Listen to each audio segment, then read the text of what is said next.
Nabi Muhammad Sallallahu Alaihi Wasallam pernah selamat dari kejaran kaum Quraisy lewat hewan-hewan di Gua Sur. Allah Subhanahu wa Ta'ala mengutus laba-laba dan burung merpati. Kisah bermula saat segala upaya kaum Quraisy gagal dalam menghalangi para sahabat Nabi berhijrah ke Madinah. Mereka pun mulai mengkhawatirkan maslahat ekonomi dan eksistensi sosial di mata segenap kabilah Arab. Sebab itulah, para pemuka Quraisy berkumpul di Dar An-Nadwah untuk mengambil keputusan dalam menghabisi Nabi Muhammad Sallallahu Alaihi Wasallam selaku pemimpin dakwah. Kisah ini terabadikan pula dalam surah Al-Anfal ayat 30. Keputusan rapat itu pun menghasilkan pencarian jejak Nabi Muhammad Sallallahu Alaihi Wasallam dengan cepat. Mereka bahkan mengutus para ahli pencari jejak yang dapat mengikuti bekas tapak kaki manusia yang berjalan di atas pasir.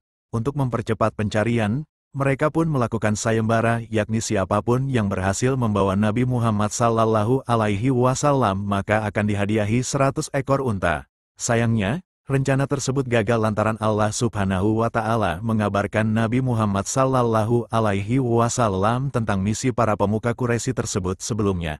Nabi Muhammad pun berhasil berlindung di Gua Sur bersama Abu Bakar. Benar saja, saat pasukan Quraisy tersebut tiba di rumah Nabi Muhammad Sallallahu Alaihi Wasallam, mereka malah menemukan Ali bin Abi Thalib yang menggantikan posisi Rasulullah di tempat tidur. Mereka pun bertanya, "Di mana temanmu ini?"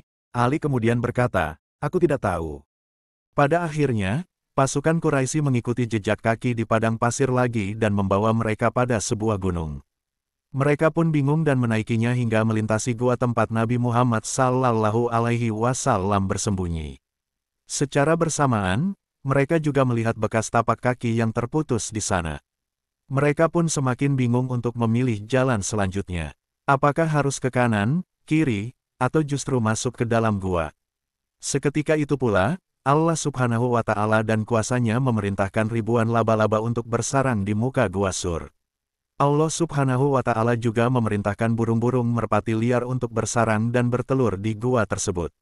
Oleh sebab itu, sudah barang tentu pintu Gua Sur dan sekitarnya penuh dengan sarang laba-laba di atasnya dan sarang serta telur merpati di bawahnya. Pasukan Quraisy tersebut pun melihat kondisi gua dan mendapati banyak sarang burung merpati dan laba-laba di sekitarnya. Mereka berasumsi, tidak mungkin keadaan sarang hingga telur tersebut masih dalam keadaan utuh bila Nabi Muhammad Sallallahu Alaihi Wasallam dan Abu Bakar melewatinya. Tidak mungkin Muhammad dan Abu Bakar telah masuk dalam gua itu. Lebih-lebih, burung-burung merpati itu mesti bubar jika ada orang masuk ke dalam gua itu. Sedangkan kenyataannya mereka masih ada. Demikian sangkaan dari kaum Quraisy tersebut. Salah seorang pemuda Quraisy hendak mengintip ke dalam gua. Namun tiba-tiba burung-burung merpati yang ada di pintu gua bubar dan terbang. Dengan segera, pemuda itu berkata, "Jika di dalam gua ini ada orangnya, tentulah burung-burung merpati itu sudah lama bubar. Sebab, saya baru mengintai saja sudah banyak yang terbang." Seorang lainnya berkata, "Kita sekarang perlu mencoba masuk bersama-sama. Coba marilah." Namun, salah satu anggota dari mereka bernama Umayyah bin Khalaf menyahut, "Mengapa kamu hendak masuk ke dalamnya? Kalau Muhammad telah masuk, tentulah sarang laba-laba itu telah hancur." Hingga akhirnya, pasukan Quraisy itu memilih mundur dari Gua Sur. Mereka khawatir ada binatang buas yang keluar dari dalam gua. Adapun Nabi Muhammad Sallallahu Alaihi Wasallam dan Abu Bakar mendengar percakapan dari para kaum Quraisy tersebut. Abu Bakar kemudian mengangkat kepalanya dan berkata pada Nabi, "Oh, jika mereka melihat kakinya ke bawah atau mendudukkan kepalanya ke bawah, tentu mereka akan segera melihat kita ada di sini."